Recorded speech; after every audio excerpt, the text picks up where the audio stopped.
Muy buenos días. Es un honor darles la bienvenida a la conferencia Salvaguardar la libertad de prensa en medio de la inseguridad periodística, perspectivas desde el mundo académico, que se realiza en el marco de la conmemoración del Día Mundial de la Libertad de Prensa 2024 y que la Universidad de Chile y la Pontificia Universidad Católica de Chile han organizado en conjunto con UNESCO, el Gobierno de Chile y las universidades de Liverpool, Sheffield y Oslo Met.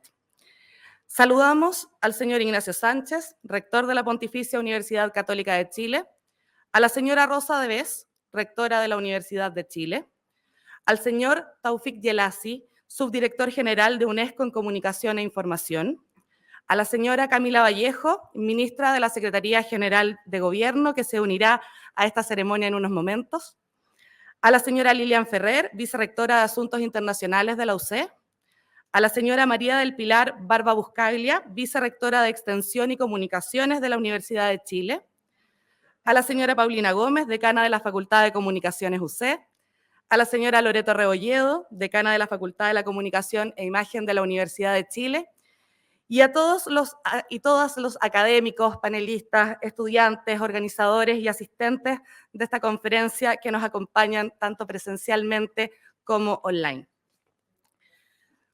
Yo soy Daniela Grasau, profesora de esta facultad, y fui coordinadora desde la UC del comité académico de esta conferencia.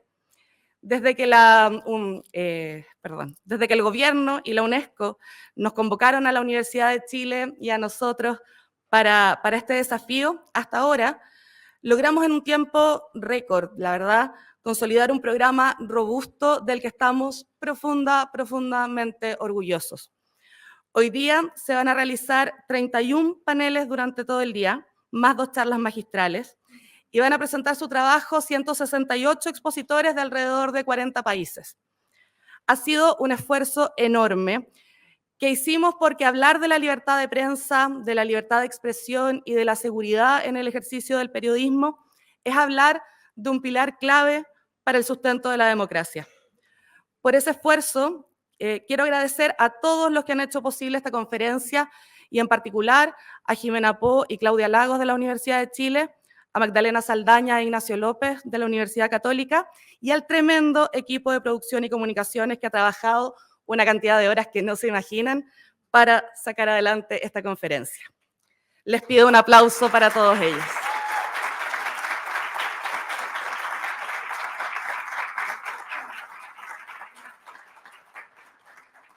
Y luego de esta pequeña introducción, invito a este escenario al señor Ignacio Sánchez, rector de la Pontificia Universidad Católica de Chile, a dirigirse a los presentes.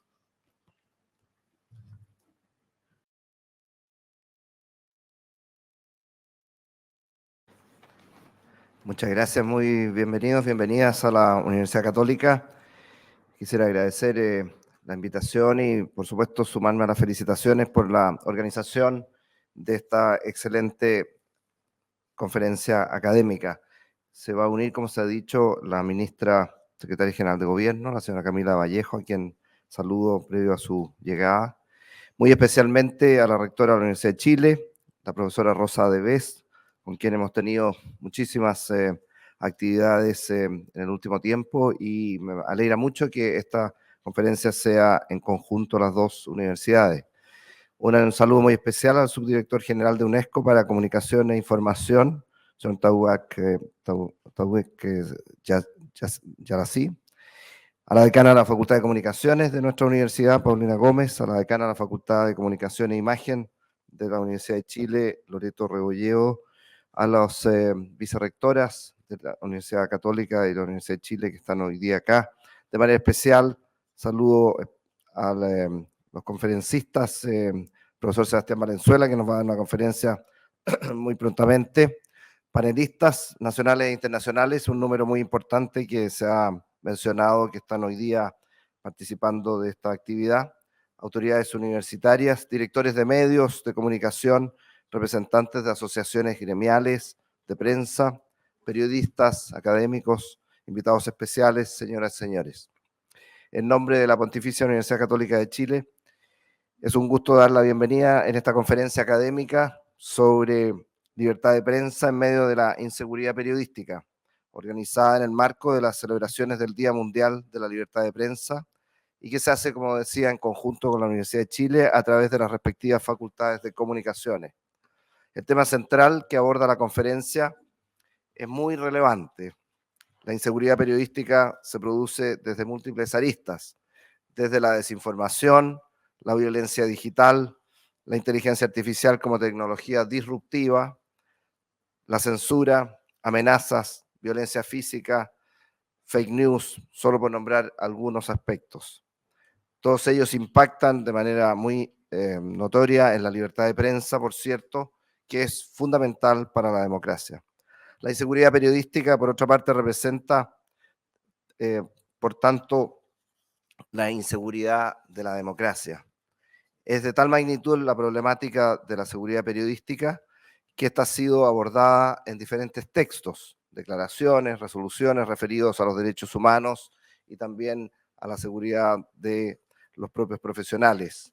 Quiero solamente mencionar una declaración de Naciones Unidas en el 2019 en que se refiere al tema y junto con reafirmar que el derecho a la libertad de opinión y de expresión es un derecho humano garantizado, y que constituye uno de los fundamentales esencias de una sociedad democrática y una condición básica para su progreso y desarrollo, exhorta también a los estados a que creen y mantengan tanto en la legislación como en la práctica un entorno seguro y propicio para que los periodistas realicen su trabajo de manera independiente y sin interferencias externas, teniendo en cuenta, entre otras, las dimensiones de género.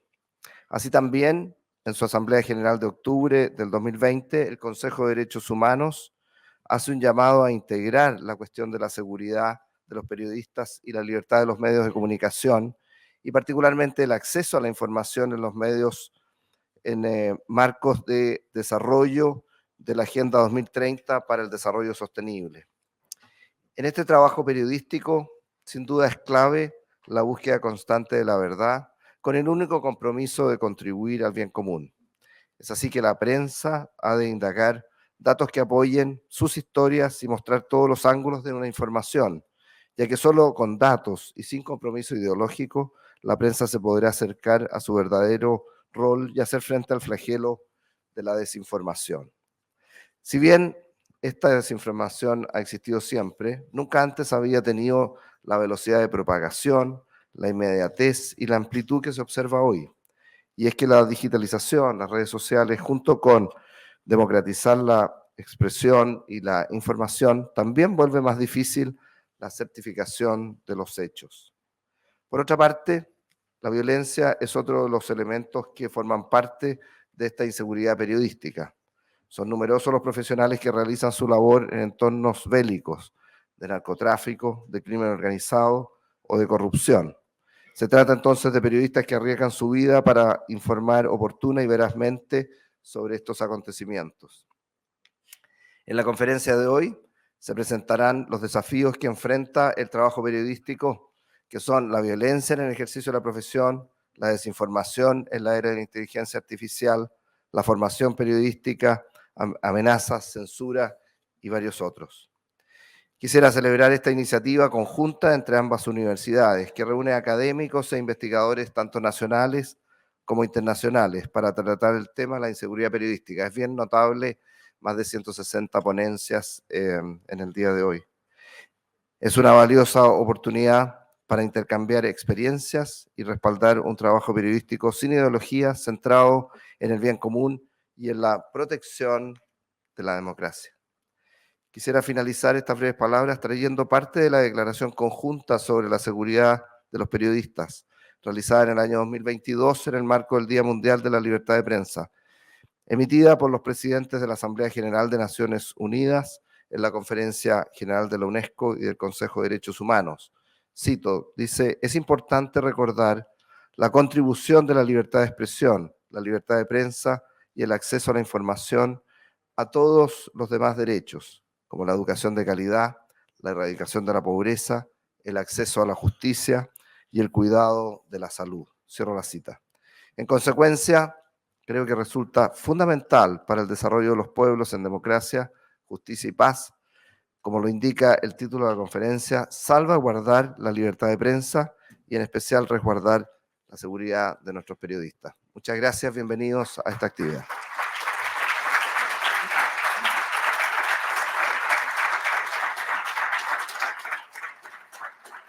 Muchas gracias, rector. A continuación, invitamos a compartir con nosotros unas palabras a la señora Rosa Devés, rectora de la Universidad de Chile.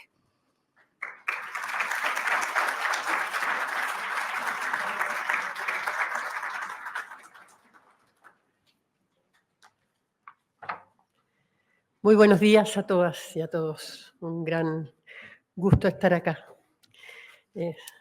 Saludo muy afectuosamente al rector Ignacio Sánchez, rector de la Pontificia Universidad Católica de Chile, al señor Tofik Jelassi, subdirector general de UNESCO para Comunicación e Información, a las vicerrectoras aquí presentes, a la profesora Paulina Gómez, decana de la Facultad de Comunicaciones de la Pontificia Universidad Católica de Chile, la profesora Loreto Rebolledo, decana de la Facultad de Comunicación e Imagen de la Universidad de Chile. Tremendo trabajo, decana.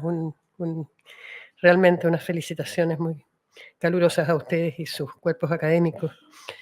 A todas las autoridades universitarias, a los representantes de los medios de comunicación, a los expositores y a las expositoras, también nacionales e internacionales, a todos los participantes en el seminario, a los estudiantes y las estudiantes que han estado trabajando y que están trabajando en este encuentro, amigas y amigos.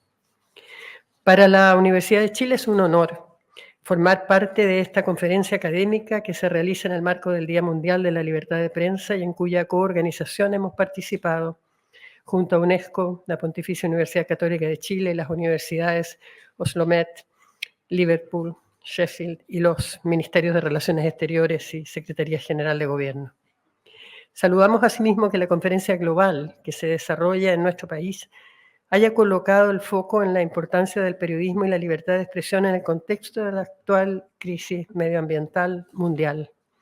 Como universidad estamos comprometidos a aportar desde el conocimiento, y esto es una cita, garantizar y asegurar un futuro sostenible que respete los derechos de las personas y su diversidad de voces, así como la igualdad de género, como dice la convocatoria a esta conferencia.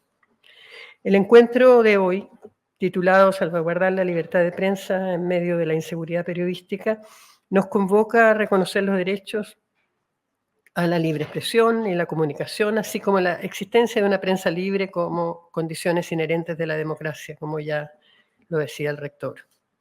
Honrar este compromiso requiere un trabajo colaborativo y un trabajo plural, como el que hoy hace posible este encuentro. Todos y todas estamos siendo testigos de cómo en diversas partes del mundo se incrementa la inseguridad de los y las periodistas. Existe un incremento significativo de periodistas asesinados en zonas de conflicto y también ha aumentado la gravedad de las agresiones a los trabajadores y trabajadoras de la prensa. De hecho, en 2023 el Comité para la Protección de Periodistas registró 78 periodistas asesinados en el mundo y solo en lo que va del 2024 han muerto 21 trabajadores de la comunicación ejerciendo su labor informativa, que por cierto ocurre en condiciones cada vez más precarias. Además, observamos que las herramientas tradicionales de censura, como la penalización de la opinión, se mantienen e incluso se endurecen en distintos regímenes. El poder político utiliza la ley para perseguir a la prensa, generando un marco propicio para agresiones y hostigamientos. Estos riesgos a la libertad de expresión en el campo periodístico se extienden también a otros campos sociales, como la educación, ya sea para silenciar voces de estudiantes y profesores, o a quienes promueven políticas de diversidad, equidad e inclusión, que son llamadas despectivamente ideologías, por quienes no creen en las acciones afirmativas para favorecer una mayor inclusión en las universidades. En nuestro continente, las políticas de reajuste del gobierno central de Argentina amenazan la existencia misma de la universidad pública y con ello la capacidad de generar conocimiento y desplegar las libertades de pensamiento y académica, cuestión que atraviesa también a otros sistemas universitarios en el planeta, donde, por ejemplo, los programas de estudio de género han sido particularmente afectados. Como se señala en el informe Reimaginar juntos nuestros futuros, un nuevo contrato social para la educación de UNESCO, la ruptura del discurso cívico y las crecientes violaciones de las libertades de expresión tienen consecuencias importantes en la educación basada en los derechos humanos, la ciudadanía y la participación cívica a nivel local, nacional y mundial. Por ello, en la Universidad de Chile hemos renovado nuestro compromiso para educar en y para los derechos humanos, pues como universidad pública estamos llamados a responder a esa obligación ética y política, no solo en tanto obligación contraída en la sede de derecho internacional, sino como mandato de responsabilidad democrática.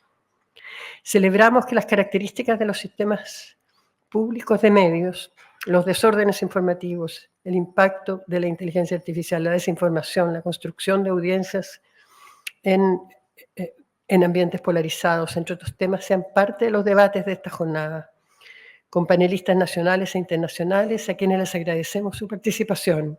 Estamos especialmente contentos con la participación de estudiantes de distintas universidades. Sin duda, será una experiencia que marcará su desempeño profesional futuro. También agradecemos y felicitamos a las y los organizadores por meses de intenso trabajo, como se decía al comienzo, pero lo hemos escuchado todos estos meses, por su fe de que sería posible realizarlo en tan breve tiempo y con tanta amplitud y con tal nivel académico. Especialmente agradecemos a las decanas, a la decana de la Facultad de Comunicación e Imagen, María Loreto Rebolledo, a la decana Paulina Gómez de la Facultad de Comunicación de la Universidad Católica, y a todas las organizadoras por parte de la Universidad de Chile, a Jimena Polla, Claudia Lagos, y a cada uno y cada una de las académicas que han participado. Esperamos que esta conferencia nos permita construir evidencia para una mejor comprensión de los desafíos que enfrenta la prensa y la libertad de expresión a nivel mundial. Con ello, ciertamente, contribuiremos a fortalecer el desarrollo sustentable y nuestra convivencia respetuosa y pacífica. Muchas gracias a todas y todos.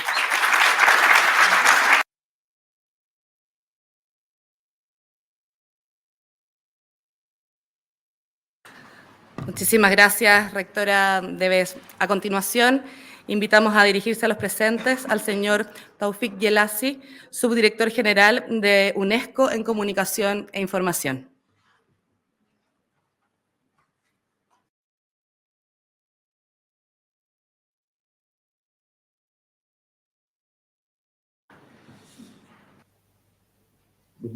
Hola, buenos días a todos y bienvenidos a esta conferencia académica. Profesora Rosa Debes Alessandri, rectora de la Universidad de Chile, profesor Ignacio Sánchez Díaz, rector de la Universidad Católica de Chile, señora Loreto Rebolledo, decana de la Escuela de Imagen y Comunicaciones de la Universidad de Chile, señora Paulina Gómez, decana de la Escuela de Comunicación en la Universidad Católica de Chile, representantes de otras universidades que han estado involucradas en coorganizar este evento, acá Universidad de Sheffield, Universidad de Liverpool y la Universidad Metropolitana de Oslo. Todos los jefes de UNESCO y universidades en Chile, representantes estimados del gobierno de Chile y representantes de la diplomacia, los diplomáticos de Chile, distintos miembros de los cuerpos académicos nacionales e internacionales que se están reuniendo acá el día de hoy, distintos queridos estudiantes, egresados, investigadores, colegas de las Naciones Unidas y de UNESCO.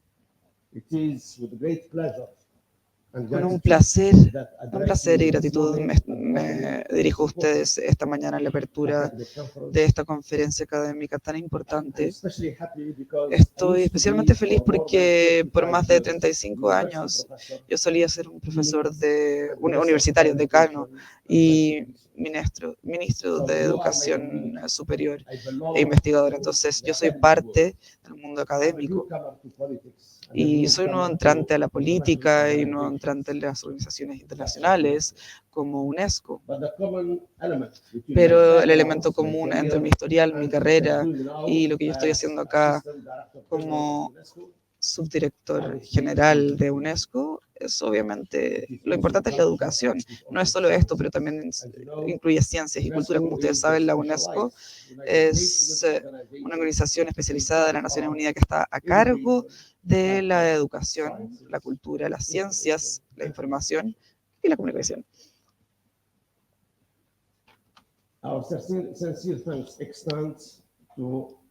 Queremos darle las gracias a todos nuestros socios internacionales por su dedicación y sus espíritus colaborativos que han sido críticos para preparar y reunir esta asamblea global de mentes brillantes y de brillantes docentes e investigadores. Los dos rectores en sus comentarios de inicio mencionaron que la UNESCO está acá en Santiago de Chile para celebrar nuestra edición número 31 del Día Mundial de la Libertad de Prensa. Y todo empezó acá hace 30 años, cuando tuvimos nuestra primera conferencia de la libertad de prensa mundial acá en Santiago de Chile. Y estamos acá de vuelta para celebrar en conjunto este día tan importante, pero estamos también acá para marcar con ustedes el aniversario número 30 de la Declaración de la Libertad de Expresión de Santiago.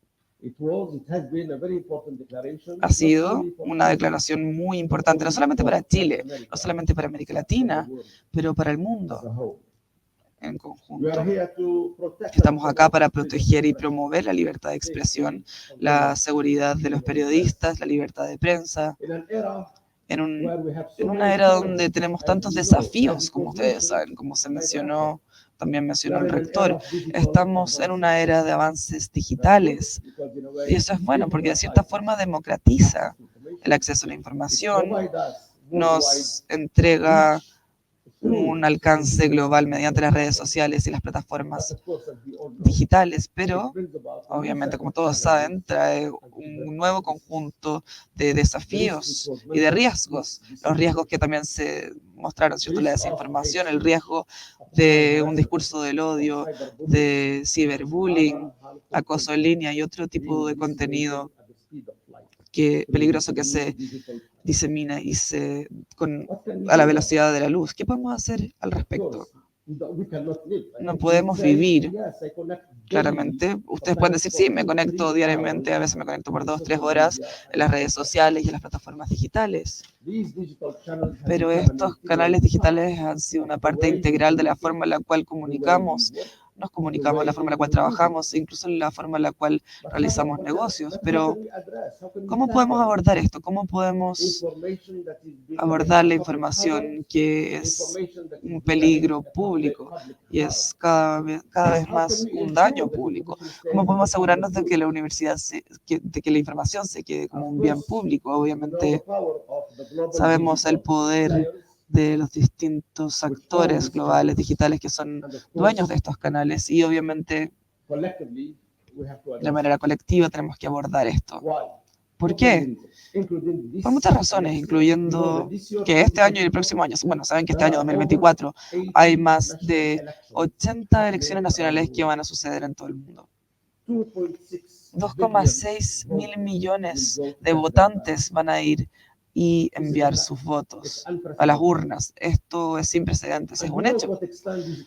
Y ¿saben cómo se han mal utilizado las plataformas digitales, incluso para los procesos electorales, para quitarle la integridad o para influenciar a todos los votantes que están indecisos?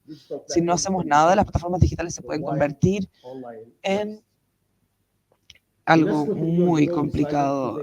UNESCO hace algunos años decidió tomar la iniciativa, la llamamos Towards an Internet of Trust, o un camino hacia un Internet de la confianza. Queremos que el Internet se convierta en un lugar abierto, accesible, que sea confiable, abierto a todos y que respete los derechos humanos y la dignidad personal. Lo que hicimos en 2022 y 2023 fue que yo me reuní personalmente con los líderes de todos o de las principales plataformas digitales en el mundo.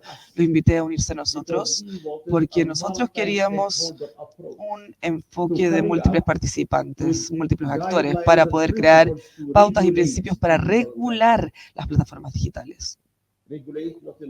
Regularlas no solamente en el sentido de la censura, regularlas para asegurarnos de que la información sea un bien público. Entonces trabajamos por más de 2 años en esto, realizamos muchas investigaciones, más de 800 publicaciones que estudiamos en detalle, estudiamos las normas nacionales existentes sobre las plataformas digitales y luego hicimos 3 consultas globales abiertas que nos entregaron 10.000 información que venía de 130 países y quién entregó todas estas entradas de información: los gobiernos, los reguladores, las autoridades nacionales, la academia, las investigaciones de las instituciones de investigación, la sociedad civil, las ONG, pero también las empresas de tecnologías que operan estas plataformas. Fue un enfoque, no fue un proceso de intergubernamental, sino que fue de múltiples actores, que bueno, es lo que se usa generalmente en UNESCO. Y luego publicamos en noviembre pasado las pautas globales de UNESCO para las plataformas digitales, que es un documento de 44 páginas acordado por todos los distintos actores involucrados, que hablan de algunos principios claves, como la transparencia de las plataformas digitales. Queremos que todas se queden como una caja negra, queremos saber muy bien cómo operan todos sus algoritmos para poder difundir información, seleccionar información, la transferencia. Ahora, número 2, tenemos los cuerpos de supervisión que pueden ver cómo operan las empresas de tecnología y las plataformas. En tercer lugar, tenemos el accountability o la rendición o las responsabilidades. Tenemos también el respeto por los derechos humanos. Número 5, la moderación del contenido. No queremos tener sesgos en la forma en la cual moderan el contenido, cómo se crea este contenido. Tenemos un enfoque de múltiples lenguajes o idiomas. No queremos que solamente presten atención al contenido en inglés, ¿cierto?, al costo de los pueblos indígenas. No, tiene que serlo en el lenguaje e idioma del país donde operan. Así tienen que moderar el contenido. Estas pautas están disponibles en el sitio web de UNESCO en 7 idiomas. Las 6 idiomas oficiales de las Naciones Unidas, además de portugués. Y esta es nuestra contribución.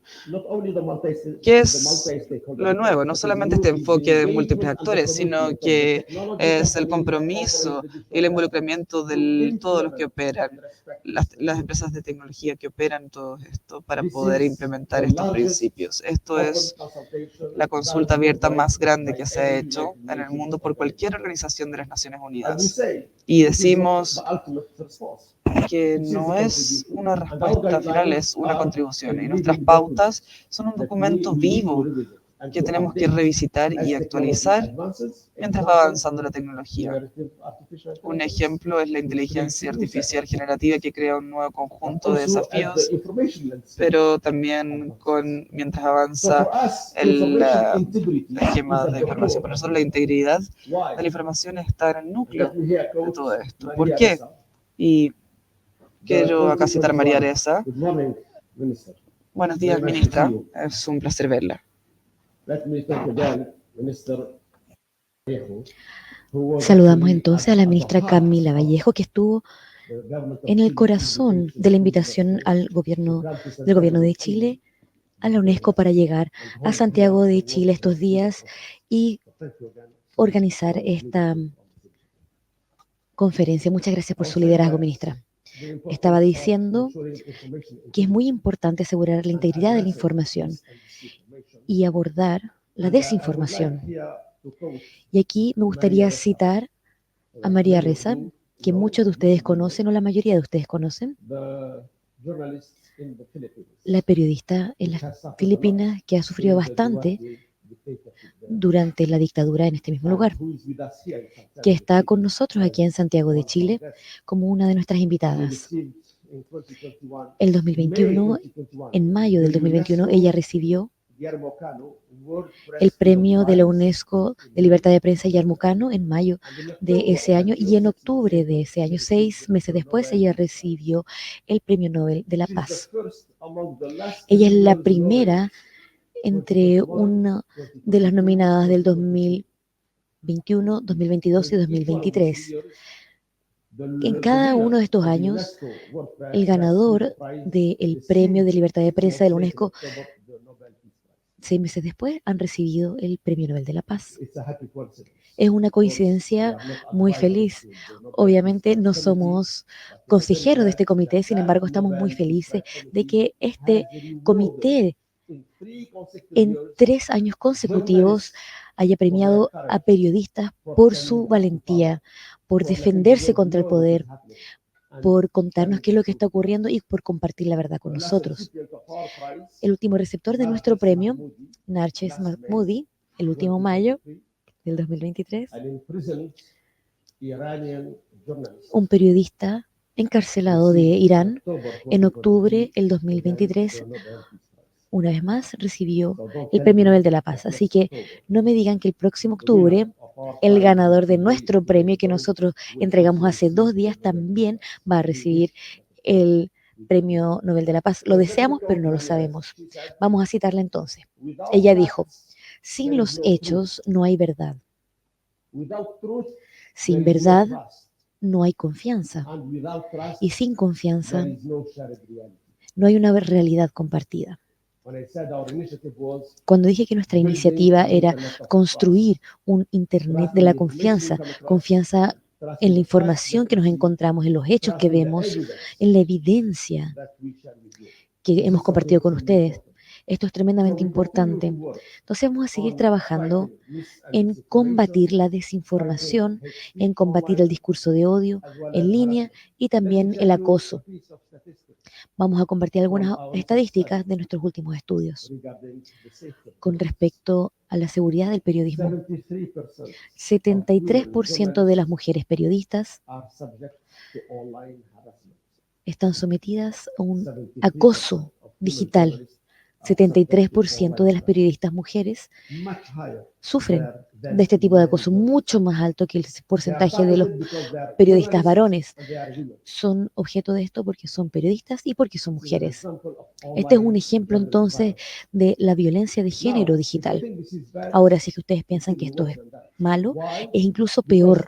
¿Por qué? Porque el 20% de estas mujeres periodistas están siendo atacadas físicamente. Lo que empieza online, en el espacio virtual, se mueve al mundo real, al mundo físico. Y este es un riesgo, como este espacio online no solamente normaliza el discurso de odio, las noticias falsas y los deepfakes. Podemos ver ahora un ministro, su cara, su voz, haciendo un discurso completo. Y el discurso puede contener, por supuesto, hechos errados. Y este ministro nunca ha pronunciado estas palabras. Estos son los deepfakes. Este es el fenómeno que tenemos que también abordar. Esto también puede crear problemas dentro de las comunidades, dentro de los estados, dentro de las organizaciones y dentro de los individuos. Por ejemplo, la pornografía infantil falsa, no es real, pero vemos las imágenes y los videos en plataformas digitales. Y la comisión dice, la UNESCO nace hace 80 años, en 1945, con la misión de llevar a la paz a las mentes de los hombres y mujeres del mundo. Quizás esto sea un objetivo muy ambicioso. Sin embargo, lo intentamos hacer a través de la educación, a través de la cultura, a través de la ciencia, la información y la comunicación. Por supuesto, los programas están dirigidos para ustedes. Ustedes son los actores de la academia a través de sus enseñanzas, de sus currículums. Y ahí ustedes pueden desarrollar una mentalidad crítica de sus estudiantes, pueden compartir el conocimiento, pueden compartir el futuro y sus carreras y la personalidad de sus audiencias. Nosotros intentamos hacer eso mismo. Intentamos defender en el diálogo intercultural la paz a través de nuestros programas educacionales y a través de nuestras actividades culturales. Y más específicamente, estamos en el corazón de la promoción de un flujo libre de la información. En 1945 se dijo, se espera que la UNESCO promueva el flujo libre de la información a través de palabras e imágenes, porque en ese momento eso era la prensa escrita, eran los programas radiales, era la televisión, esa es la imagen audiovisual. Hoy en día es lo digital, son los bits y los bytes. Hoy, por supuesto, son los canales electrónicos. Es por esto que hemos tomado esta iniciativa, es por esto que estamos al frente. No estamos solos, por supuesto. La OCDE también ha tomado iniciativas, el G20 también ha tomado sus iniciativas. Estuve en Brasil hace un par de días por una reunión del G20 acerca de la integridad de la información. La primera vez que esta agrupación de las economías más importantes del mundo, el G20, ha puesto la integridad y la promoción de la integridad de la información como una de sus prioridades en la agenda de Brasil. Los que siguieron el Foro Económico en Davos en enero de este año quizás hayan podido ver que en este foro se hizo un estudio muy importante y decidieron las prioridades principales para el mundo para este y el próximo año. Prioridades principales número uno, combatir la desinformación, número uno. Número dos, el cambio climático. ¿Por qué es más importante la desinformación que el cambio climático? Porque la desinformación también incluye combatir la desinformación del clima. Y ese es el tema de nuestra conferencia el día de hoy aquí en Santiago de Chile. El rol de la media, el rol de los medios, el rol de la prensa en llevar el mensaje de la crisis climática y también en atacar el tema del cambio climático. Y estamos encantados de tener al presidente Boric y al gobierno y 2.500 personas el día de hoy y el día de ayer en Santiago y muchas miles de más personas conectadas por las plataformas. Ahora vamos a intentar cerrar. Como profesor, ya sé que cuando empiezo a hablar no sé cuándo parar, así que voy a mantener mi mensaje breve porque quizás ya estamos un poquito atrasados. Quería compartir con ustedes otra estadística antes de irme. La UNESCO tiene este mandato de las Naciones Unidas de promover y proteger la libertad de expresión, la libertad de prensa y la seguridad de los periodistas. Nosotros tenemos este mandato en todos los sistemas de las Naciones Unidas, que son más de 40 organizaciones. La UNESCO ha sido el observatorio para distintos periodistas. La última información que tenemos es que entre el 2006 y el 2023, más de 1.600 periodistas fueron asesinados alrededor del mundo. Más de 1.600 periodistas han sido asesinados alrededor del mundo.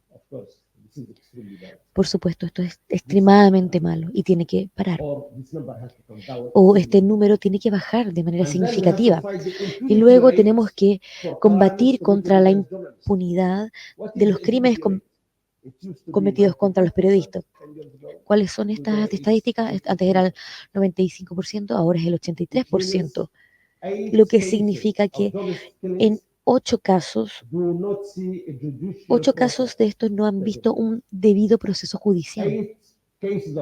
8 casos de estos asesinatos no se resuelven legalmente y han estado extendiéndose por años y años.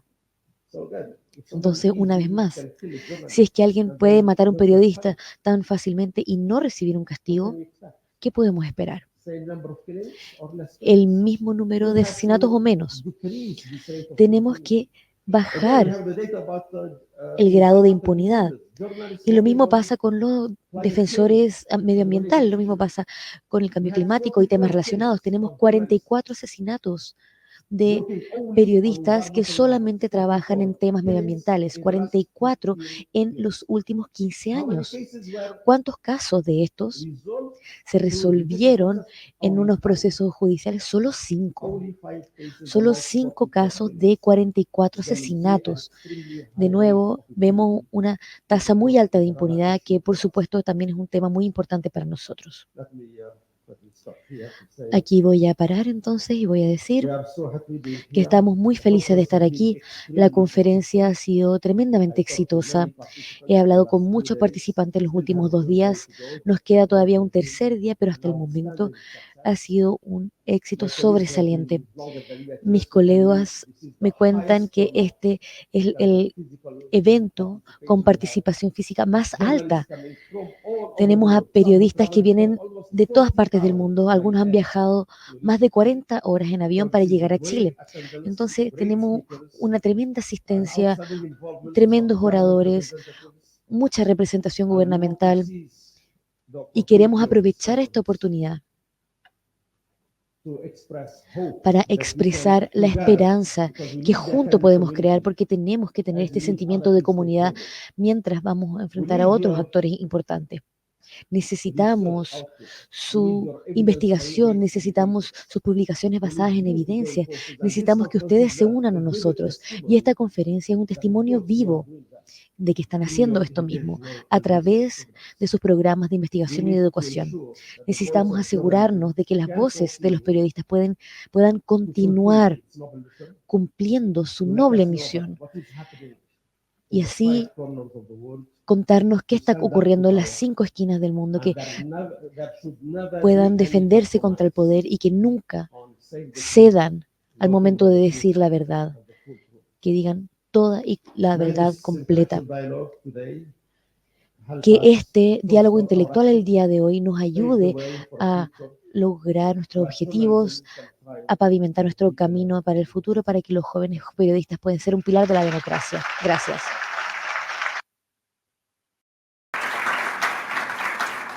Muchísimas gracias por esas palabras, señor Jelassi. Vamos ahora a lo que nos convoca esta mañana.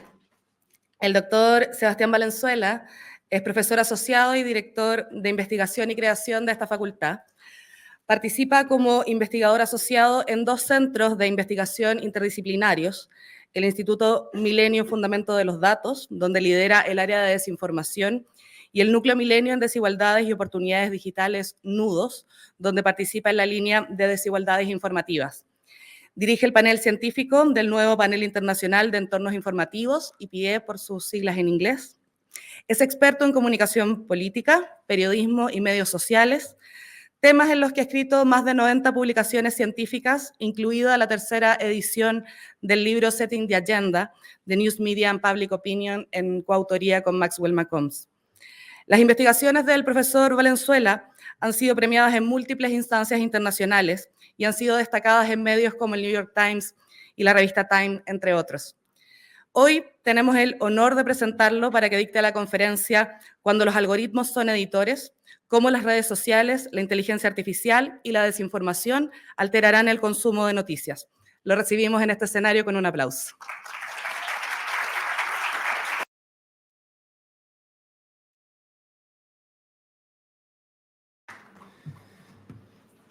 Muchas gracias a todos. Parto por pedir disculpas, primero porque estoy un poco resfriado, entonces mi voz está particularmente ronca, pero normalmente no hablo así. Y lo segundo, porque no voy a individualizar a cada una de las autoridades que está presente, como lo han hecho, porque mi memoria falla, entonces seguro voy a dejar a alguien afuera y luego se ofenden, así que muy contento y un honor tener a todas las autoridades públicas, privadas, a estudiantes, a colegas, están todos incluidos en este gran saludo. Solo para tener una noción de a quién le voy a estar hablando, además de todas las autoridades, ¿quiénes nos visitan del extranjero? Si pueden levantar la mano, que están usando el enorme trabajo que están haciendo las intérpretes, por las cuales yo también les pediría un aplauso a ellas, porque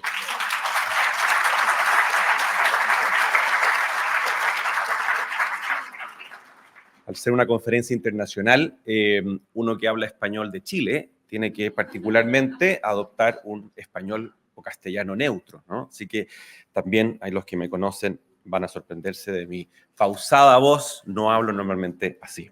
Bien, pensando en qué tema podía ser interesante para esta conferencia, evidentemente, como lo dijeron varios de quienes me antecedieron aquí hablando, el tema de la tecnología y de la algoritmos y las plataformas, evidentemente es algo que nos preocupa a muchos. Y entonces lo que voy a pretender hacer en los minutos que tengo es contarles algunas reflexiones y hallazgos que varios de los equipos en los cuales he tenido la fortuna de trabajar, equipos de investigación, hemos estado desarrollando en los últimos años.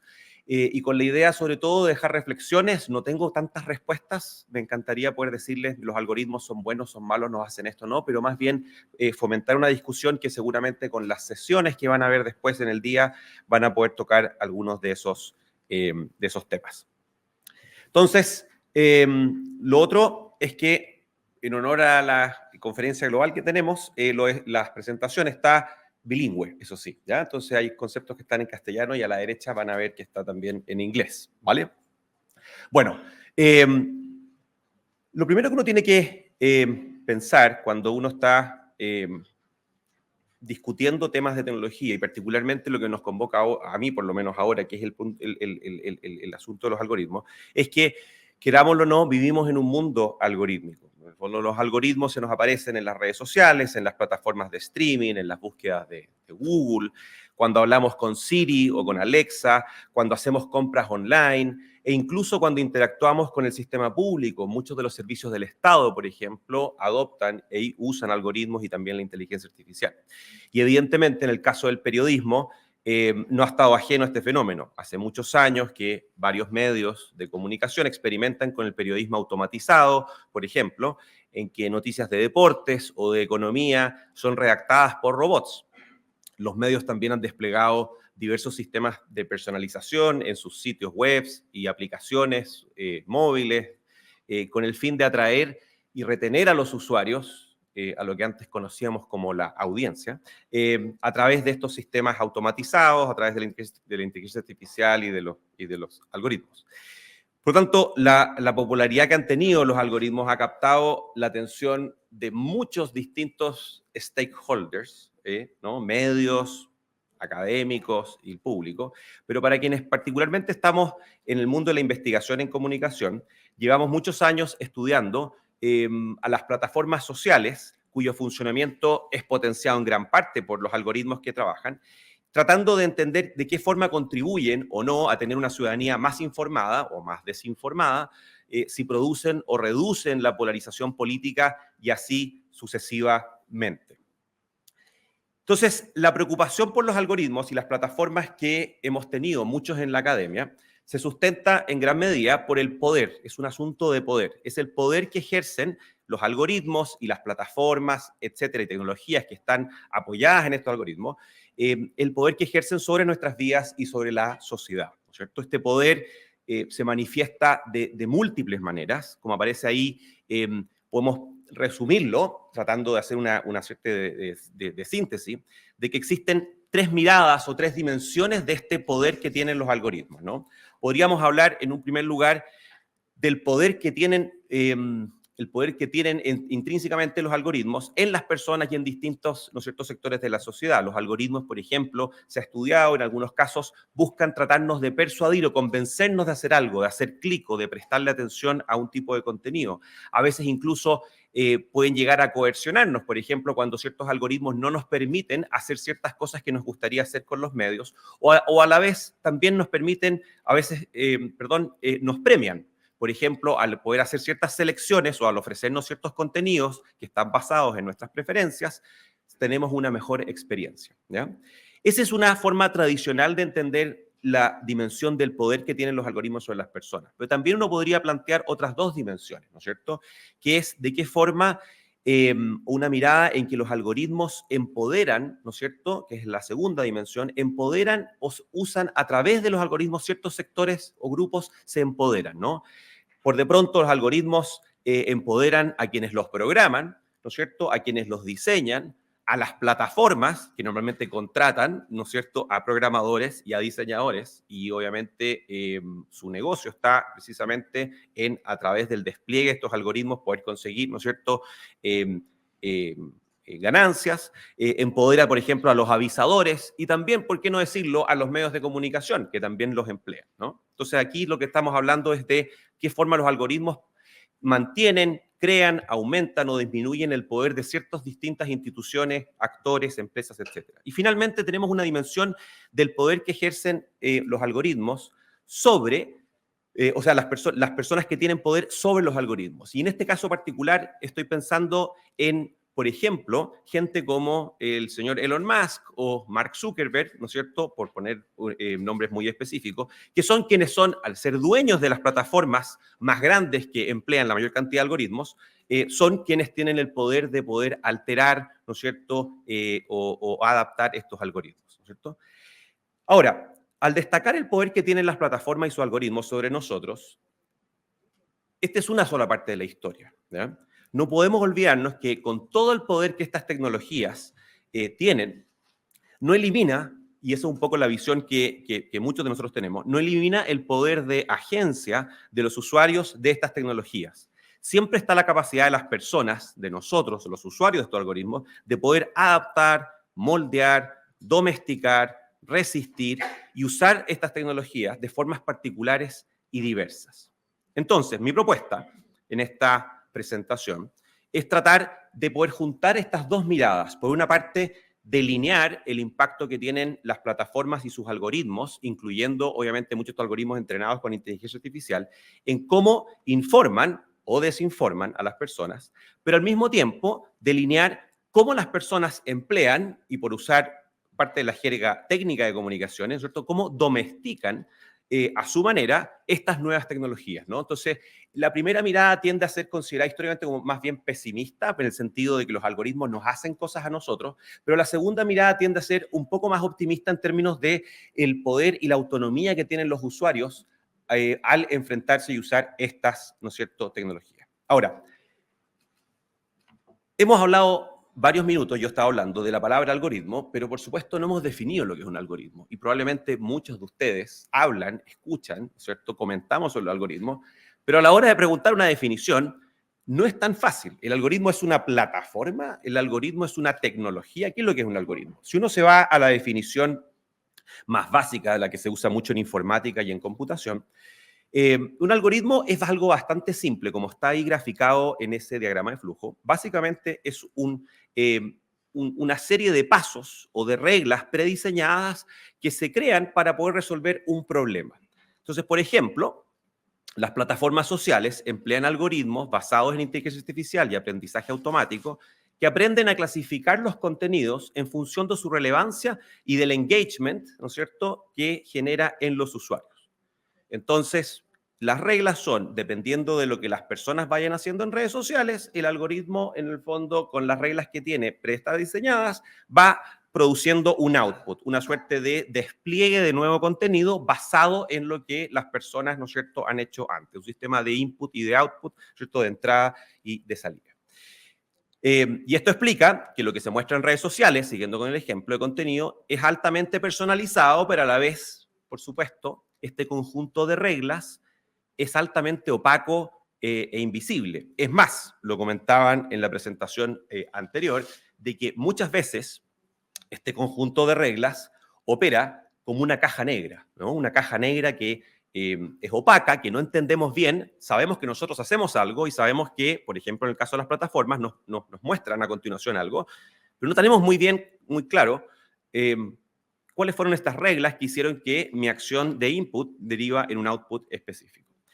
Estos sistemas o algoritmos, este conjunto de reglas, no solamente son opacos para los usuarios, sino que muchas veces también son opacos para los propios desarrolladores de estos algoritmos. Por eso es que muchos hablan de que el gran desafío actual, por ejemplo, es conceptos como la inteligencia artificial explicable, el explainable AI, por ejemplo, la idea de poder entender qué hizo que el algoritmo que se está empleando entregue el output que entrega. Ahora, que los algoritmos sean cajas negras, ¿no es cierto?, obviamente es una suerte de amenaza. Uno podría verlo como una amenaza. Una caja negra, lo que no conocemos, nos produce incertidumbre. Pero que sean cajas negras no significa necesariamente que los usuarios no desarrollen sus propios conocimientos, sus creencias y conductas en torno a estos algoritmos. Es más, estas creencias normalmente se generan a partir de la propia experiencia cotidiana de los usuarios al interactuar con las tecnologías y las plataformas que emplean algoritmos y son transmitidas y reproducidas socialmente, ¿ya?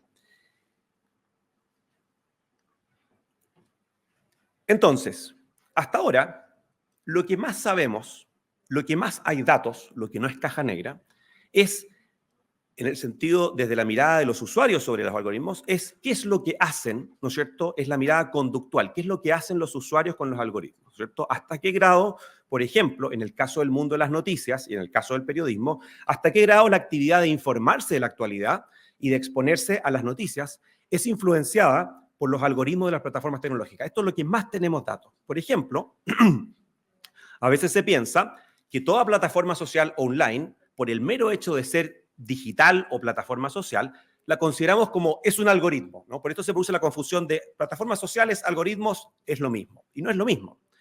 Ahí hay un error.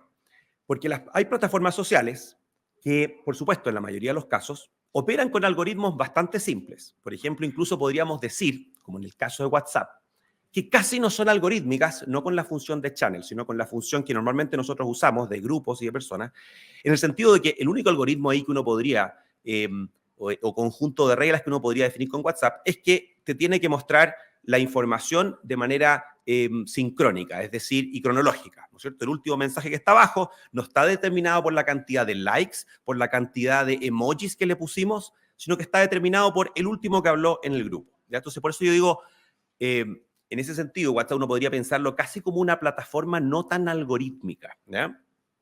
Ahora, esto cambió con la función channels, pero no voy a hablar tanto de esa parte. Ahora, la mayor parte de los medios periodísticos tradicionales, la televisión, la radio, en sus formatos no digitales, por supuesto que también caben bajo medios no algorítmicos, ¿no? Continúan transmitiendo noticias poco o nada editadas por algoritmos en el sentido de su distribución, ¿ya? Ok. Pero luego tenemos dos tipos de plataformas cuyos algoritmos se centran en las preferencias pasadas del usuario para determinar qué mostrar, ¿no es cierto? Y estas son las que probablemente más concentran la atención, la preocupación y la investigación. Por una parte, tenemos medios o plataformas algorítmicas determinadas por las clics y las preferencias del usuario, y este es el caso más paradigmático, es el caso de YouTube, ¿no es cierto? Donde lo que YouTube me va mostrando en gran parte está determinado exclusivamente por mi propia conducta individual en esa plataforma. Y en el segundo caso, son plataformas que además de esta mirada, ¿no es cierto?, basada en las preferencias del usuario, gran parte de lo que despliegan en términos de contenido, de noticias, por ejemplo, está determinado también por la composición social del usuario, por la red que tiene en su entorno. Instagram es el caso más paradigmático. Hubiera dicho hace un par de años Facebook, pero ya ¿quién usa Facebook? Yo no lo uso, ya.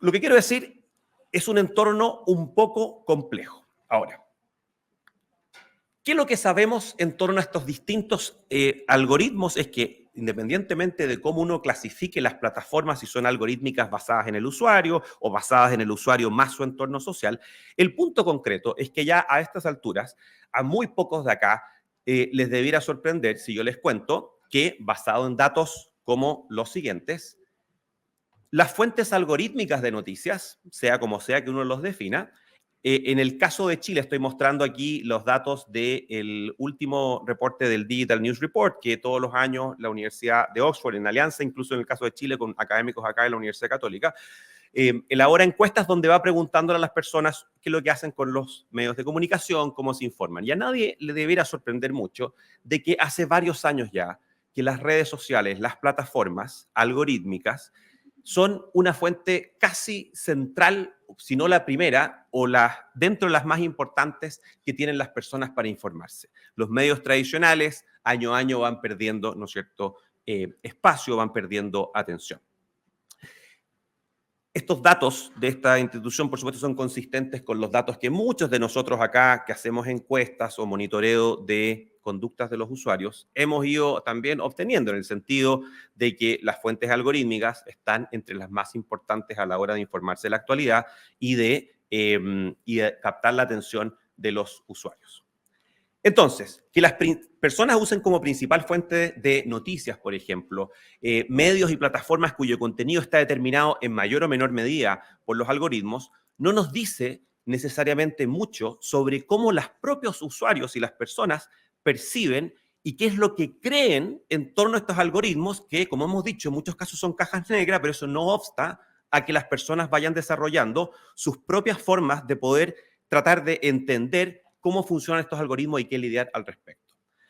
Entonces, aquí yo creo que sí hay un espacio un poco más novedoso en el caso de esta charla para hacer preguntas del tipo, ¿sabrá la gente o la mayoría de los usuarios en Chile o en el mundo cómo reducir el impacto de los algoritmos en el contenido al cual se exponen cuando están en Internet? Muchas veces da la sensación cuando hablamos del poder que tienen los algoritmos que las personas son víctimas de los algoritmos, que tienen poco y nada que hacer.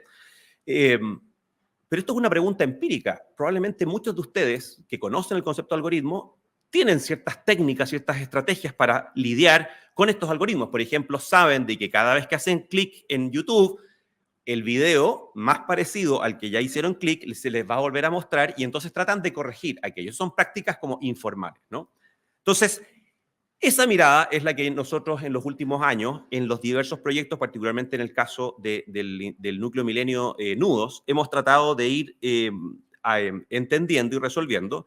Y entonces me gustaría aquí compartir con ustedes algunos de los resultados del último estudio que hicimos, que es basado en una encuesta con colegas, como les decía, del núcleo milenio y también de acá de la facultad, que no necesariamente están asociados al milenio, pero que sí comparten el interés por estos temas.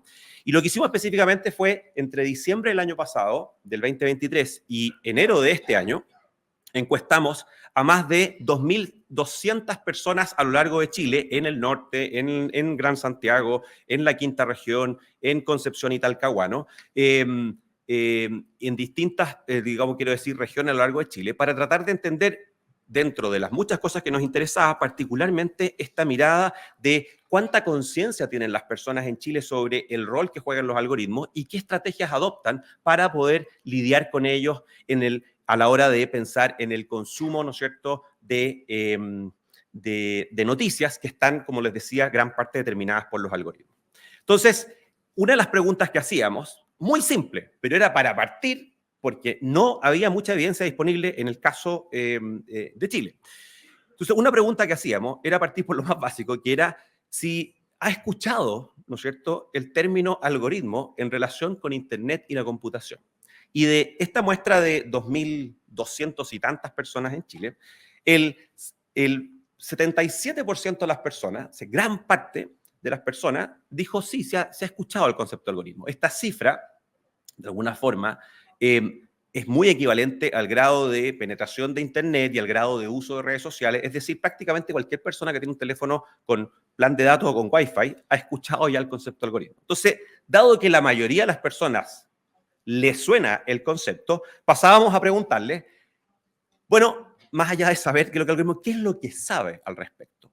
Y entonces hacíamos, basado en estudios que se habían hecho, ¿no es cierto?, en distintos países y que en los últimos años han ido acumulando una evidencia importante, preguntábamos 3 dimensiones de las muchas que uno podría medir en torno a este conocimiento que tienen las personas respecto a los algoritmos. Medíamos lo que en inglés se conoce como content filtration, que se refiere a si los algoritmos que se usan, las personas saben que se usan para recomendarles contenido, o sea, que los algoritmos, la función que tienen en las redes sociales es para poder recomendarles contenido, tanto ya sea en redes sociales o en plataformas de streaming. También les preguntábamos si es que eran o no conscientes de que el contenido que les recomiendan estos algoritmos, que ellos decían saber que existían, depende o no del comportamiento que la propia persona tiene en redes sociales y en estas plataformas. Y finalmente les preguntábamos si es la dimensión más ética, las ethical considerations, que tiene que ver con si es que el uso de sus datos personales en los algoritmos, creen ellos o no que tiene consecuencias en su privacidad.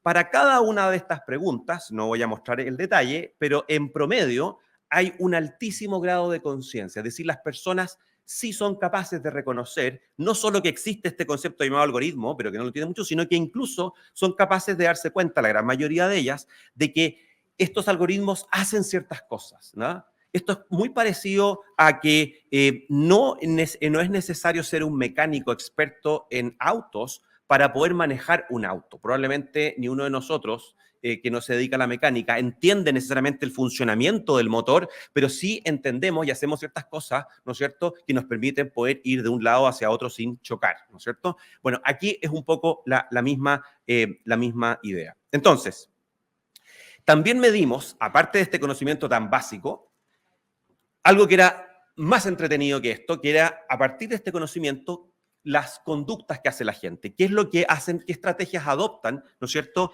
a la hora de tener que lidiar con los algoritmos. Aquí estamos, insisto, esto no es una muestra online de jóvenes universitarios, esta es una muestra representativa de toda la población urbana en estas 4 grandes regiones, en el centro norte, en la costa, en Gran Santiago y en el centro sur, y personas desde los 18 años hasta los 75 o más, y en conjunto a esta muestra les preguntábamos, por ejemplo, si es que alguna de estas conductas que aparecen ahí en ese listado, con qué frecuencia las realizan, ¿no es cierto?, si es que hacen 1, 2, 3, todas ellas o no. De nuevo, este listado provenía también mucho de la literatura existente.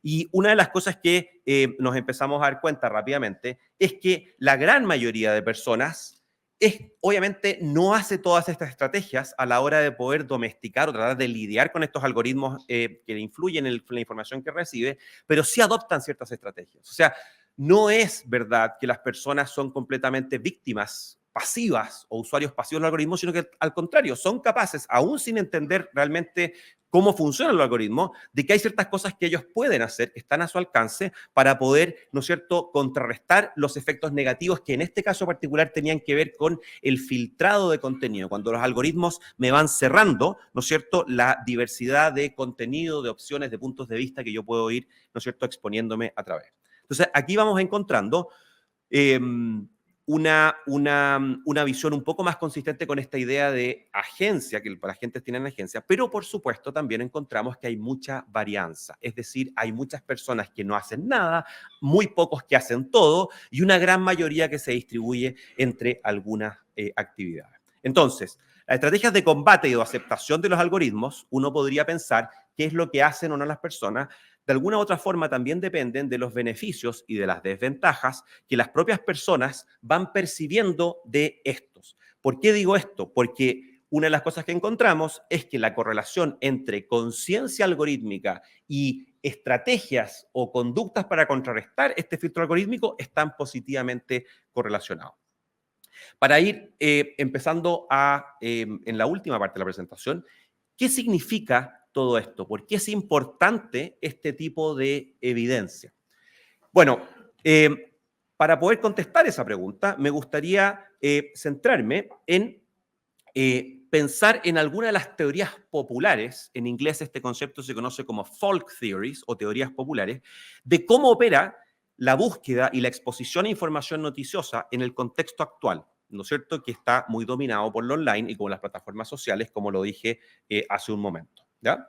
Entonces, en este maravilloso libro de Benjamin Toft, Ruth Palmer y Rasmus Nielsen, donde ellos lo que hicieron fue hacer más de 120 entrevistas en profundidad en 3 países, en España, en Estados Unidos y en el Reino Unido, y además hicieron una encuesta, pero aquí lo que más me interesaba de la evidencia cualitativa que ellos recogieron es que ellos estaban tratando de entender las personas que están más lejanas al periodismo, las personas que más activamente tratan de evitar todo contacto con el mundo de las noticias, ¿ya?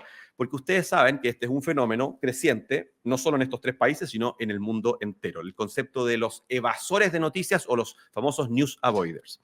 Y una de las cosas que encontraron es que cuando iban entrevistando y tratando de reflexionar con personas que abiertamente se reconocían como que tratan de estar lo más lejana posible del mundo de las noticias, es que ellos tienen un conjunto de creencias, estas son las famosas teorías populares o folk theories, para justificar, ¿no es cierto?, su estatus, para justificar por qué ellos evitan las noticias. Estas son 3 de las teorías, no voy a entrar en detalle en ninguna, en la 2 y la 3, porque para eso está el libro y se los dejo ahí para que lo vean, pero en el primer caso particular, solo como un ejemplo para poder conectar lo que yo decía antes con por qué es importante conocer qué es lo que la gente piensa y hace con los algoritmos a la hora de poder entender el consumo actual de noticias o la evitación de noticias, tiene que ver con lo que se conoce como la teoría de las noticias me encontrarán o el famoso News will find me, que es un concepto desarrollado por el profesor Homero Gil de Zúñiga, que de paso fue profesor mío cuando yo estaba haciendo el doctorado y un gran amigo de la casa, de muchos de los que están acá, y que se basa en la idea de que las personas muchas veces dicen, como yo vivo en un mundo repleto de pantallas y repleto de redes sociales y repleto de medios de comunicación, no tengo que gastar ningún esfuerzo mental ni cognitivo en buscar las noticias porque las noticias me van a llegar. Si algo importante pasa, se me va a aparecer por alguna parte, ¿ya? ¿Cuál es el problema de esta primera teoría? El problema está en que la evidencia muestra de que, lamentablemente para estas personas, las noticias no te encuentran, porque en un contexto de alta elección, tengo que gastar neuronas, tiempo y actividad en poder buscar esas noticias, porque es un contexto mediático muy complejo. Entonces, sé que me quedan muy pocos minutos, déjenme mostrarles que esto no son solo ideas, sino que son cosas que también ocurren acá en Chile. Aquí les muestro una simple correlación, no se trata aquí de hacer clase estadística, pero una simple comparación entre el grado de conciencia algorítmica, que eran esos datos que yo les mostraba hace un rato, y el grado de creencia o no en que las noticias me van a encontrar, que como ustedes saben es una percepción, entre comillas, dañina, porque en la práctica la gente no encuentra noticias y está mucho más desinformada. Y lo que nosotros encontramos es que mientras más conscientes las personas son de los algoritmos y la función que tienen, ¿no es cierto?, en la exposición mediática, menor es la creencia de que las noticias los van a encontrar. Que esto es acertado, ¿ya? Luego, en nuestra encuesta que nosotros habíamos hecho, medíamos el concepto de la desinformación y les preguntábamos, le hacíamos un verdadero test de actualidad a las personas y temas no solo de política, sino les preguntábamos sobre salud, sobre medio ambiente, sobre temas que tenían que ver con su vida mucho más inmediata, así como grandes debates públicos, una batería de preguntas de conocimiento de actualidad, como muchos de los estudiantes de periodismo de esta facultad les toca toda la semana hacer. Y lo que me interesaba era poder, y a continuación de esas preguntas, si contestaban correcto o incorrectamente, les preguntábamos a las personas, ¿cuán seguro está usted de su respuesta? ¿Y por qué era tan importante preguntarle la seguridad? Porque esa es la gran forma que uno tiene, a través, por ejemplo, de una encuesta, de poder distinguir si una persona es ignorante o no informada de una persona que está mal informada. En inglés, el concepto se distingue como misinformed o uninformed. En castellano tendemos a confundir los dos y hablamos de desinformados, pero es muy distinto una persona que dice, no tengo idea qué cargo ocupa la ministra Vallejo y lo reconozco, o alguien que dice, no, la ministra Vallejo es ministra de Hacienda y estoy convencido de aquello. Porque en el primer caso la persona reconoce su ignorancia y dice, no sabe, pero esa persona es menos grave esa situación que la segunda, donde no solamente está equivocada, sino que con convencimiento está equivocado. Y en tercer lugar estarían las personas, como todos ustedes probablemente, personas informadas, ¿no es cierto?, que saben que la ministra es la ministra secretaria general de gobierno. Si es que no me equivoco. Ya. Entonces, ¿qué es lo que muestra en esta comparación? Que las personas que más tienen esta creencia de que las noticias los encontrarán, es mucho menos probable que esas personas estén, a menor creencia de que las noticias lo encontrarán. Si yo tengo más conciencia algorítmica, menos creencia de que las noticias me encontrarán, y ese grupo es menos probable que esté poco informado o mal informado. Entonces, indirectamente, conciencia algorítmica permite contribuir a, por un lado, tener una ciudadana más informada, pero si falta esta conciencia algorítmica, contribuye a que, por una parte, un grupo importante de personas se mantenga en la ignorancia, pero particularmente peligroso es personas que se van convenciendo de que están completamente informadas cuando no lo están. Entonces, ¿qué quiero decir con todo esto? Y me voy a tener que saltar porque, por supuesto, el tiempo es escaso. Yo me salto, pero ustedes no se saltan. Ahí está, perdón. ¿Qué es lo que quiero para terminar y cerrar la idea? Que por una parte, estudiar los algoritmos y su impacto en el consumo de noticias y en su impacto en la información, hay que mantener la mirada que hemos tenido muchos hasta el día de hoy de estudiar qué nos hacen estos algoritmos a nosotros, pero creo que también es importante rescatar la mirada que complementa aquella, que es cómo nosotros hacemos, qué hacemos nosotros con esos algoritmos. Esta evidencia que yo les mostraba brevemente trata de mostrar con un simple pincelada de datos, probablemente de que vale la pena tener una mirada un poco más optimista y positiva de que las personas no son solo víctimas, sino que son capaces, tienen poder de agencia para enfrentar estos algoritmos. Eso no quiere decir de que tienen un control, por supuesto que no, pero lo que quiero decir es que esa mirada complementaria me parece que es importante. Aquí tenía un slide que era sobre otras cosas que hemos hecho, la dejo ahí solo para que se entusiasmen si me quieren preguntar después, pero aquí termino porque no tengo más tiempo, así que muchas gracias y dejo acá...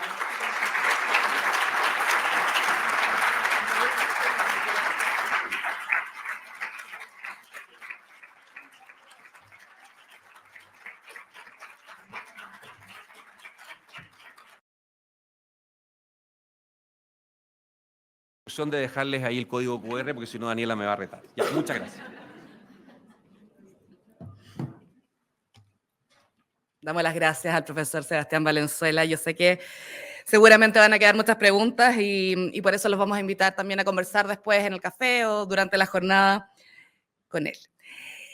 Me informaron que en este ratito nos acompaña Guilherme Canela, jefe de Libertad de Expresión y Seguridad de los Periodistas de UNESCO. Bienvenido, muchas gracias por acompañarnos esta mañana.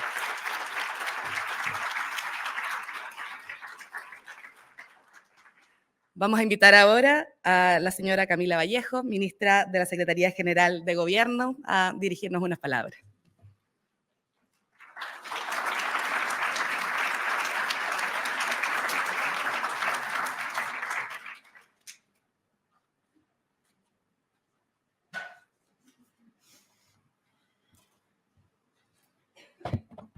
¿Se pueden hacer preguntas, profesor? ¿No?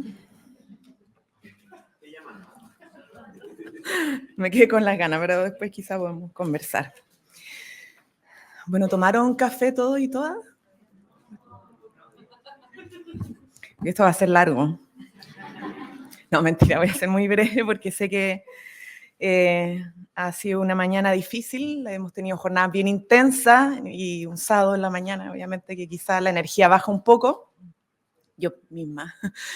Pero quiero agradecer profundamente a la Universidad Católica y a la Universidad de Chile por organizar este complemento ciudadano y académico tan importante a la conmemoración del Día Mundial de la Libertad de Prensa, porque nos ha permitido hacer una convocatoria histórica en nuestro propio país para hablar de estos temas. Y por cierto, también a la UNESCO, con quien hemos estado desde ya antes, incluso desde aquel 3 de mayo del año pasado en Nueva York, cuando nos eligieron como sede de esta conferencia mundial, trabajando en estos temas tan importantes como lo son la libertad de prensa, la libertad de expresión, el derecho a la información, el acceso a la información y cómo los fortalecemos en los desafíos del siglo XXI porque son cambiantes, ¿no? Son nuevos. Este fenómeno de la desinformación en plataformas digitales, los algoritmos, es algo que quizá los nativos digitales están más acostumbrados, pero es relativamente nuevo, ¿no?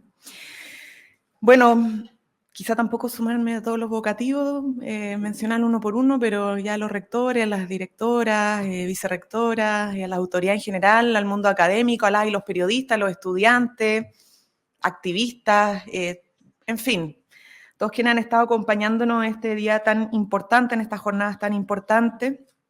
Evidentemente que ha sido una instancia solemne, pero por sobre todas las cosas multilateral, y eso es muy importante, ¿no? Que si bien podemos conversar desde Chile, nos sentimos muy orgullosas y orgullosos de poder hacerlo desde nuestro país, pero lo cierto que lo más importante es que han venido personas de distintos países del mundo y por lo tanto amplificamos para nuestro país y para el mundo un debate que a veces tiende a ser como medio tabú. No hablemos de estos temas, ¿no? Rehuimos, nos asusta, no queremos entrar a profundizar sobre estas materias y sin embargo hoy día hemos visto el nivel de convocatoria que tiene esta conversación, que ha involucrado gobierno, sociedad civil, organismos internacionales, profesionales, mundo público, mundo privado. Ayer veíamos a Anatel, a la ARCHI, a la AIR, que es la Asociación Internacional de Radiodifusión, la CIP, que también organiza e involucra a toda la prensa escrita, la ANP, que es la nacional, en fin, están también los representantes de los medios de comunicación muy involucrados. Han sido días de fructíferas y desafiantes conversaciones donde hemos podido conocer diversas experiencias y aprendizajes para construir un futuro sostenible con libertad de expresión, libertad de prensa y derecho a información como base de toda democracia. Esto es lo que ha permitido el debate multilateral. Revisamos también los avances y retos pendientes a 30 años de la Declaración de Santiago. El 94 la firmamos efectivamente en esta misma ciudad y avanzamos en una nueva declaración de Santiago, no del año 94, sino que el 2024. Esto entendiendo que debemos seguir avanzando a paso firme en diversificar la industria, fortalecer los medios públicos y comunitarios, fortalecer el ecosistema de medios en nuestro país y el mundo y brindar garantías de seguridad y protección para la labor periodística y comunicacional. Hoy en esta última jornada, en el marco de la celebración del Día Mundial de la Libertad de Prensa, como gobierno celebramos que se den estas reflexiones en la academia porque es importante que avancemos en temas actuales como algoritmos y redes sociales, violencia digital, inteligencia artificial, crisis ambiental, pero también recoger los temas pendientes que se planteaban hace 30 años. Las democracias contemporáneas tienen el desafío de luchar contra la desinformación que amenaza sus cimientos y el ejercicio de los derechos a la información y la libertad de expresión. Cuando hablamos de democracia, hablamos de libertades. ¿Quién pensaría que podemos ser libres sin el derecho a la educación? ¿Quién pensaría que podemos ser libres sin el derecho a la información? ¿Y cómo garantizamos el derecho a la información? Las y los periodistas son fundamentales en esto. Y por eso hay que cuidarlos, protegerlos y promoverlos. ¿Y cómo promovemos también la educación medial? Que es lo que hace el profesor en este momento, ¿no? Para justamente dotar de las herramientas necesarias para enfrentar aquella desinformación que está siendo tan poderosa en Chile y en el mundo entero. La gran volatilidad en las garantías de la libertad de prensa en el mundo por la llamada industria del engaño debe alarmar a la región latinoamericana, donde solo el 48% de la población prefiere la democracia ante cualquier otra forma de gobierno. Es preocupante. Y esto es producto de una baja confianza en las instituciones y una alta percepción de corrupción. Tenemos desconfianza en las instituciones, lo decía en la presentación el profesor, no creemos en nada, no sabemos qué es verdad. Se ha profundizado también la desconfianza en los propios medios de comunicación. ¿En qué confiamos? ¿No? Y esos escenarios son caldos de cultivo para autoritarismo. Para enfrentar este desafío conformamos una comisión asesora contra la desinformación que emitió 72 recomendaciones, de las cuales ya tenemos varias en un nivel elevado de cumplimiento. Hemos tomado medidas, por ejemplo, para prevenir la desinformación en contextos electorales. Vamos a ingresar el proyecto para la elección de 2 días, donde también le exigimos a las plataformas, así como a los candidatos, partidos políticos, informar sobre las campañas políticas pagadas en plataformas digitales. Y dispusimos también, a propósito de que Chile está siendo azotado permanentemente por catástrofes que existen naturales, que sabemos que no lo son, incendios, inundaciones, etc. Hemos dispuesto un canal de comunicación instantáneo para mantener informada al conjunto de la población y particularmente a las personas damnificadas. Porque en contextos de catástrofe, donde hay miedo e incertidumbre, evidentemente que aparecen y proliferan aún más la desinformación en plataformas digitales. Y eso no ayuda en nada a sacar adelante a la población afectada. Queremos agradecer y reconocer, como lo decía anteriormente, a la Universidad de Chile, a la Pontificia Universidad Católica de Chile por sumarse a este esfuerzo. Sabemos que han convocado una cantidad importante de rectores, rector. Me decían en 400 personas, 500 personas y más de 60, más de 700 en total. ¿Y cuántas ponencias se inscribieron? 160.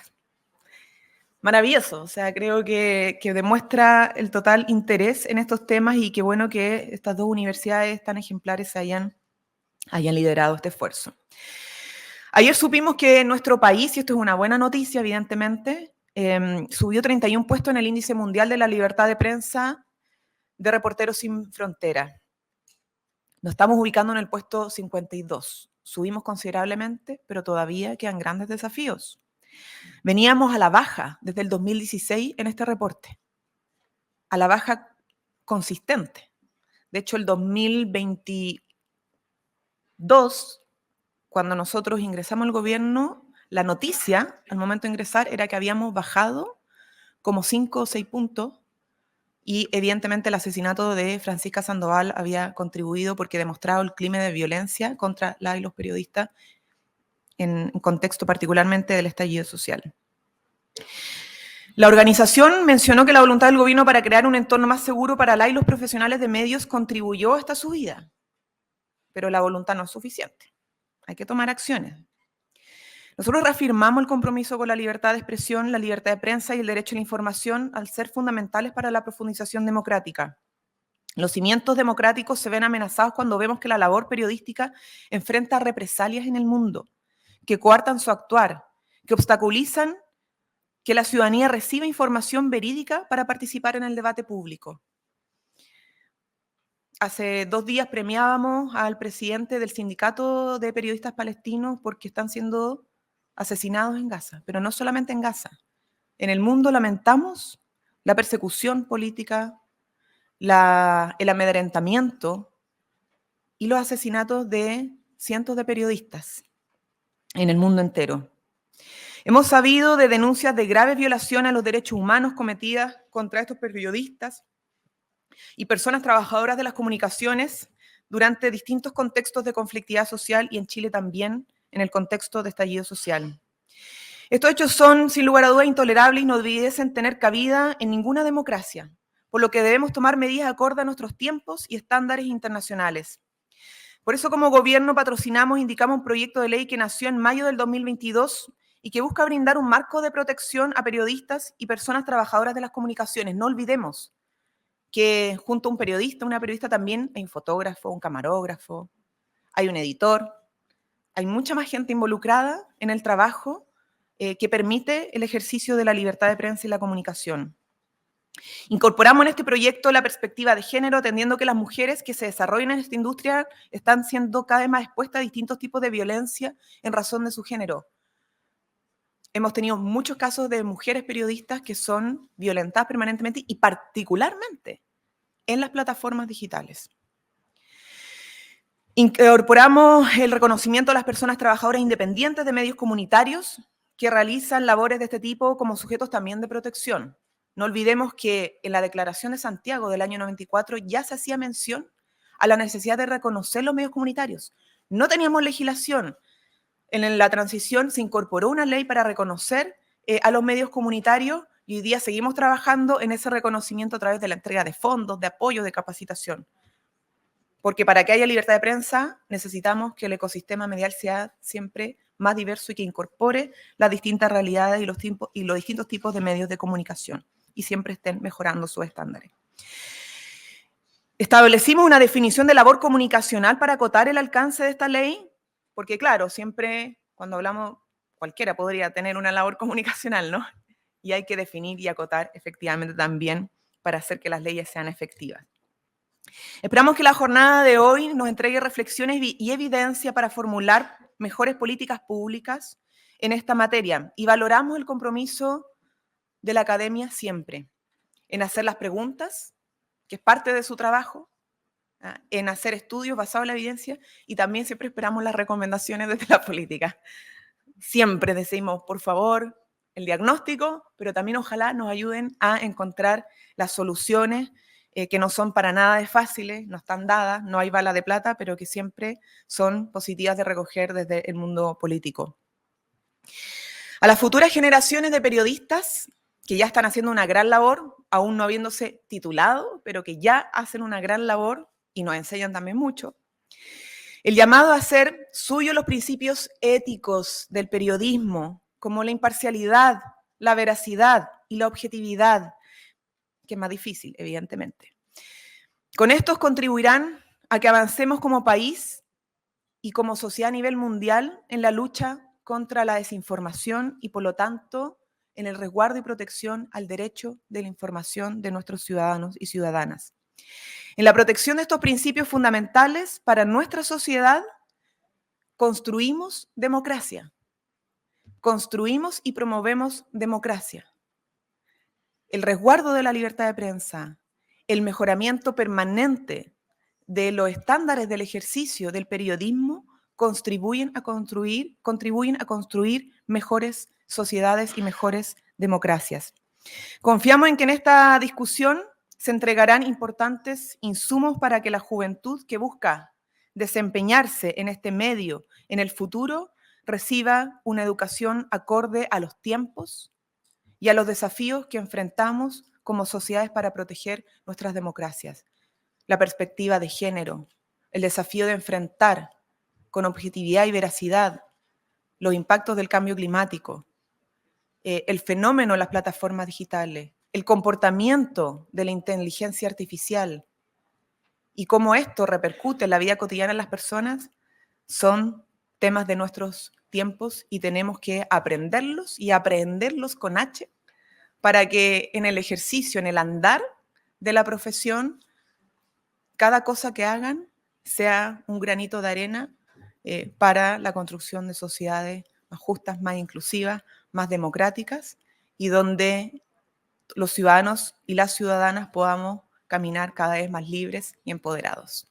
Muchas gracias por esta apertura, muchas gracias por el trabajo que han hecho.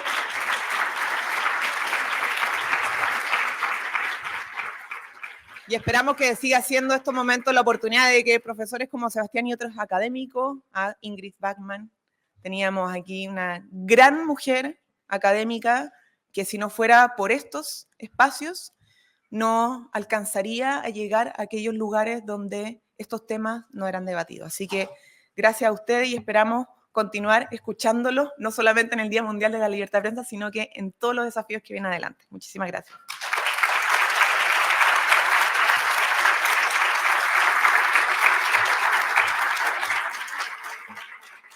Muchas gracias, ministra, por sus palabras. Ya estamos terminando. Antes de que nos vayamos a las mesas, quiero darles un par de anuncios importantes. Para la seguridad, que hay muchas personas y de distintos lugares, el campus es grande, hay que trasladarse, así que les pedimos que por favor anden todos con su credencial todo el tiempo a la vista. Y de esa manera se puedan acercar a cualquiera de las personas que andan con credencial roja o credencial naranja, que son parte del equipo de producción de esta conferencia, que los van a poder ayudar en lo que necesiten. En el primer piso, frente al ascensor, hay una sala, si alguien necesita estar, descansar, trabajar o algo disponible para ustedes.